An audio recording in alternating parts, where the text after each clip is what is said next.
പരിശുദ്ധ അഹ്ലുസുന്നത്ത് വൽ ജമാഅത്ത് അതിന്റെ അഖീദ നിലനിർത്തുന്ന ഒരു പ്രവൃത്തിയാണ് ആദ്യമായിട്ട് സമസ്തയുടെ ഒന്നാമത്തെയും അവസാനത്തെയും പ്രവൃത്തി. അത് തന്നെയാണ്. സമസ്ത ഉണ്ടായതും അതിനു വേണ്ടിയാണ്.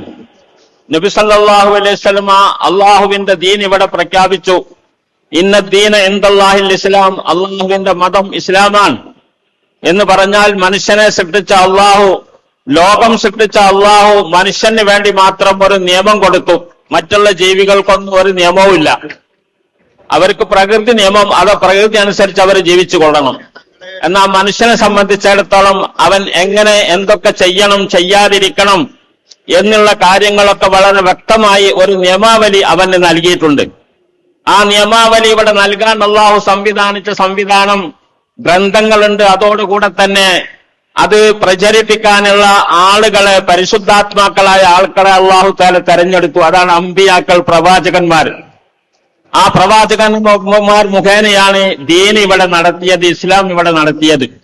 1.25 ലക്ഷത്തോളം വരുന്ന പ്രവാചകന്മാർ ഇവിടെ നടത്തിയിട്ടുണ്ട്. അവരൊക്കെ വന്നതും ലാ ഇലാഹ ഇല്ലല്ലാഹ് എന്ന തൗഹീദ്, അള്ളാഹുവിനുള്ള വിശ്വാസം, അഖീദ ഉറപ്പിക്കാൻ വേണ്ടിയിട്ടാണ്. അതാണ് പ്രചരിപ്പിച്ചത്. അവരിൽ ചിലരൊക്കെ ഗ്രന്ഥങ്ങളുമായിട്ട് വന്നു. ഗ്രന്ഥങ്ങളൊക്കെ പലതും ഇപ്പോൾ ദുർബലപ്പെട്ടിട്ടുണ്ടെങ്കിലും പരിശുദ്ധ ഖുർആൻ, അവസാനത്തെ പ്രവാചകന് നൽകിയ പരിശുദ്ധ ഖുർആൻ നിലനിൽക്കുന്നുണ്ട്. ആ പരിശുദ്ധ ഖുർആന്റെ സന്ദേശം ഉൾക്കൊണ്ടുകൊണ്ട് ജീവിക്കാനാണ് നമ്മളോട് കൽപ്പിച്ചിരിക്കുന്നത്. അതാണ് മുസ്ലിം ഉമ്മത്ത് എന്ന് പറയുന്നത്. അതാണ് ആ നിലക്ക് അള്ളാഹുവിന്റെ റസൂല്, പ്രവാചകർ സല്ലല്ലാഹു അലൈഹി വസല്ലം തങ്ങളെ ആ ദീൻ ഇവിടെ വളരെ നല്ല നിലയിൽ ജനങ്ങളെ പഠിപ്പിച്ചു. എന്ന് പറഞ്ഞാൽ മറ്റുള്ള വേദങ്ങളൊക്കെ ഒരു നിമിഷം കൊണ്ട് ഇറക്കിയതാണെങ്കിൽ പരിശുദ്ധ ഖുർആൻ 23 കൊല്ലം കൊണ്ടാണ് ഇറക്കിയത്. അതിന്റെ അർത്ഥം 40 വയസ്സായ മുഹമ്മദ് മുസ്തഫ സല്ലല്ലാഹു തങ്ങൾക്ക് പ്രവാചകത്വം ലഭിച്ചു. 63 വഫാത്തായി മരിച്ചു. അങ്ങനെയുള്ള 23 കൊല്ലം കൊണ്ട് കണ്ടശയായിക്കൊണ്ട് ആവശ്യാനുസരണമാണ് ഖുർആൻ ഇറങ്ങിയത്. അത് ജനങ്ങളെ നിയമം പ്രാവർത്തികമാക്കി പരിശീലിപ്പിക്കുന്ന പണിയാണ് നബി എടുത്തത്. നിയമം പറഞ്ഞു പോവുകയല്ല. അതാണ് അവരെ കൂടെ ജീവിച്ച് അവരോട് കൂടെ മണ്ണിൽ ഇറങ്ങിക്കൊണ്ട് പ്രവർത്തിച്ചാണ് പ്രവാചകർ സല്ലല്ലാഹു അലൈഹി വസല്ലം ഈ ദീനിനെ പരിചയപ്പെടുത്തിയത്. ആ നിലക്ക് പരിചയപ്പെട്ടവരാണ്. അങ്ങനെയുള്ള പരിശുദ്ധാത്മാക്കളാണ്. നബിയിൽ നിന്ന് ആ ജീവിതം കണ്ടും പകർത്തിയും ചെയ്ത ആൾക്കാരാണ് സഹാബത്ത് എന്ന് പറയുന്നത്. ലക്ഷക്കണക്കിൽ സഹാബത്ത്. വസ്സാബിഖൂനൽ അവ്വലൂന മിനൽ മുഹാജിരീന വൽ അൻസാർ വല്ലദീന തബഅഹും ബിഹിസാൻ റളിയല്ലാഹു അൻഹും വറളു അൻ. മുഹാജിറുകളും അൻസാറുകളുമായ സഹാബത്ത്. ആ സഹാബത്ത് നബിയെ പിൻപറ്റിക്കൊണ്ട് ജീവിതം മുഴുവനും ഒപ്പിയെടുത്തിട്ടുണ്ട്. നബിയുടെ എല്ലാ രഹസ്യവും പരസ്യവുമായ എല്ലാ ജീവിതവും റെക്കോർഡാക്കപ്പെട്ടിട്ടുണ്ട്. അങ്ങനെ പകർത്തിയ സഹാബാക്കളെ തൊട്ട് അള്ളാഹു പറയുന്നത് അവർ അള്ളാഹു തൃപ്തിപ്പെട്ടിരിക്കുന്നു എന്നാണ്. സഹാബാക്കൾക്ക് ശേഷം ദീനിവിടെ നിലനിൽക്കണ്ടേ? അമ്പിയാക്കന്മാരുടെ അവസാനത്തെ പ്രവാചകനാണ് മുഹമ്മദ് മുസ്തഫ സല്ലല്ലാഹു അലൈഹി വസല്ലം. അതിനു മുമ്പ് ഒരുപാട് പ്രവാചകന്മാർ വന്നു. 1500 വർഷം കഴിഞ്ഞിട്ടും പിന്നീട് മുഹമ്മദ് നബിക്ക് ശേഷം പ്രവാചകൻ ഇല്ല, പ്രവാചകൻ വരില്ല. ലാ നബിയ്യ ബഅദി, എന്റെ ശേഷം പ്രവാചകനില്ല, അതിന്റെ ആവശ്യവുമില്ല. ആ നിലയ്ക്ക് സമ്പൂർണമായി അൽ യൗമ അക്മൽതു ലക്കും ദീനക്കും വഅത്മംതു അലൈക്കും നിഅമതി വറദീതു ലക്കും ഇസ്ലാമ ദീന. അല്ലാഹു തആല ആ ദീൻ നബിയുടെ അവസാനത്തോടുകൂടെ പൂർണ്ണമാക്കി തന്നിരിക്കുന്നു എന്ന് ഖുർആൻ ഇറങ്ങി. ഇനി ആ ദീനിൽ ഒന്ന് കൂട്ടാനുമില്ല കുറക്കാനുമില്ല. ആ നിലക്ക് സമ്പൂർണമായ ഒരു മതം നമുക്ക് അല്ലാഹു തആല തന്നു. ആ മതം ഇനിയും പ്രവാചകനില്ലാതെ തുടരണം, ഖിയാമം വരെ തുടരണം. അതിനെന്താ മാർഗം? പ്രവാചകനില്ലാതെ തുടരാൻ എന്താ മാർഗം? അതാണ് ആ മാർഗം പറയുന്നത്.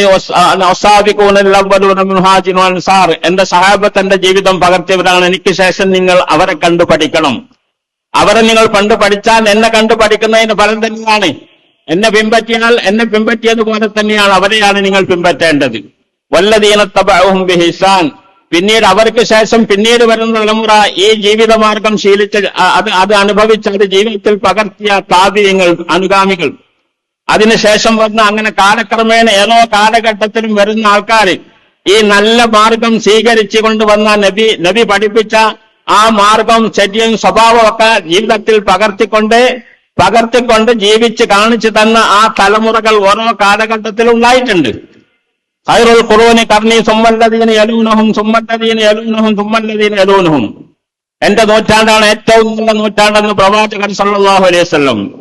അത് കഴിഞ്ഞാൽ എന്റെ അടുത്ത നൂറ്റാണ്ട്, അത് കഴിഞ്ഞാൽ അടുത്ത നൂറ്റാണ്ട്, അങ്ങനെ 3 നൂറ്റാണ്ടുകളെ പ്രശംസിച്ച് പറഞ്ഞു. ആ നൂറ്റാണ്ടുകളിലൊക്കെ മഹാന്മാരായ പണ്ഡിതന്മാർ ഉണ്ടായിട്ടുണ്ട്. അതാണ് ഹദീസ് ക്രോഡീകരിച്ചവര്, ഖുർആൻ ക്രോഡീകരിച്ചവര്, അതുപോലെ ഫിഖഹിന്റെ മസലകൾ എങ്ങനെയാണ് നമ്മൾ പ്രവർത്തന ഇബാദത്തുകളൊക്കെ ചെയ്യേണ്ടതെന്ന് കൃത്യമായി സൂക്ഷിച്ച് വരച്ച് കാണിച്ചു തന്ന മദ്ഹബിന്റെ ഇമാമുകൾ, ഇവരൊക്കെ കാണിച്ചു തന്നാൽ പിന്നെ നമുക്ക് വേറൊരു സംശയമില്ല. ആ മഹാന്മാർ അള്ളാഹുവിന്റെ റസൂൽ പ്രശംസിച്ച കാലഘട്ടത്തിൽ ജീവിച്ച് മരിച്ചവരാണ്. ബഹുമാനപ്പെട്ട സിഹാഹു സിത്ത ഹദീസിന്റെ ഗ്രന്ഥങ്ങളെ സംബന്ധിച്ച് മുസ്ലിം ലോകം ഒന്നും കാണാതെ അംഗീകരിച്ചുകൊണ്ടിരിക്കുന്ന, ഒരു അഭിപ്രായ വ്യത്യാസവുമില്ലാതെ അംഗീകരിക്കുന്ന 6 കിതാബുകളുണ്ട്. സഹാഹു സിത്ത എന്ന് പറഞ്ഞത് ബുഖാരി മുസ്ലിം തുടങ്ങിയിട്ട്. അതുണ്ടായത് ഈ കാലഘട്ടത്തിലാ. 3 നൂറ്റാണ്ടുകൾക്കുള്ളിലാണ് അവർ അതൊക്കെ രചിച്ചിരിക്കുന്നത്. അതേപ്രകാരം ഫിഖ് മസലകൾ, അതായത് മനുഷ്യൻ അനുവർത്തിക്കേണ്ട കർമ്മത്തിന്റെ വിധിവിലക്കുകൾ, നമ്മൾ എന്തൊക്കെ എങ്ങനെയാണ് ചെയ്യേണ്ടതെന്ന് വളരെ കൃത്യമായിട്ട് എഴുതി ചേർത്തിരിക്കുന്നു, റെക്കോർഡാക്കിയിരിക്കുന്നു. അതാണ് മദ്ഹബ് എന്ന് പറയുന്നത്. ആ മദ്ഹബിന്റെ ഇമാമുകളും ഈ നൂറ്റാണ്ടുകളിൽ ജീവിച്ചു മരിച്ചവരാണ്. അങ്ങനെയുള്ള ആൾക്കാർ ഈ ഇസ്ലാമിനെ നമുക്ക് സമ്പൂർണ്ണമായിട്ട് തന്നിട്ടുണ്ട്. പിന്നീട് നമുക്ക് എന്താക്കണ്ട, ഒന്നും വേണ്ട. അപ്പൊ മദ്ഹബിനെ സ്വീകരിക്കുക. മുഹദ്ദിസീങ്ങളെയും മുഫസ്സിരീങ്ങളെയും ആ കാലഘട്ടത്തിലുള്ള മുഫസ്സിരീങ്ങളൊക്കെ സ്വീകരിച്ചാൽ മതി. അതാണ് നമ്മൾ പറയുന്നത്. ബഹുമാനപ്പെട്ട അഹ്ലുസുന്നത്ത് വൽ ജമാഅത്തിന്റെ അഖീദ എന്ന് പറയുന്നത് അതാണ്. ആ നിലക്കുള്ള അഖീദയാണ് നമുക്കിവിടെ കിട്ടിയിട്ടുള്ളത്. കേരളത്തിലും കിട്ടിയുള്ളത് തന്നെയാണ്. കേരളത്തിലും ലോകത്തിന്റെ എല്ലാ ഭാഗത്തും കിട്ടിയ അഖീദ തന്നെയാണ് ഇസ്ലാം. അതാണ് ആ ഇസ്ലാമിനെ അനുധാവനം ചെയ്തു പോലാണ് നമ്മുടെ കടമ. കേരളത്തിൽ ഇസ്ലാം വന്നത് സഹാബത്തിന്റെ കാലത്ത്, അതായത് റസൂൽ കരീം സല്ലല്ലാഹു അലൈഹി വസല്ലം ജീവിതം പകർത്തിയ പരിശുദ്ധാത്മാക്കളുടെ സഹാബത്താണ് ഇവിടെ കേരളത്തിലും ഇസ്ലാം കൊണ്ടുവന്നത്, ഇന്ത്യയിൽ കൊണ്ടുവന്ന അവരാണ്. അതുകൊണ്ട് അവർ പേച്ചിട്ടില്ല. അള്ളാഹുവിന്റെ റസൂൽ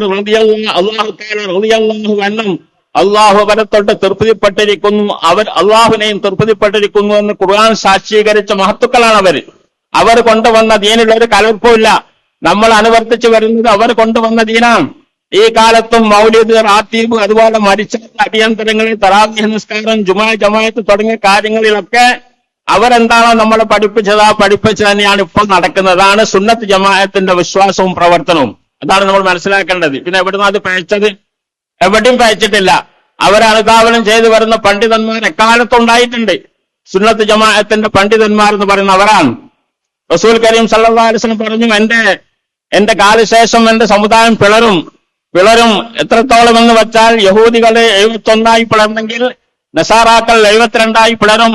എന്റെ സമുദായം 73 പിളരും. കുല്ലുഹും ഫിന്നാർ, എല്ലാവരും നരകത്തിലായിരിക്കും. ഇല്ലാ വാഹിദ, ഒന്നൊഴികെ.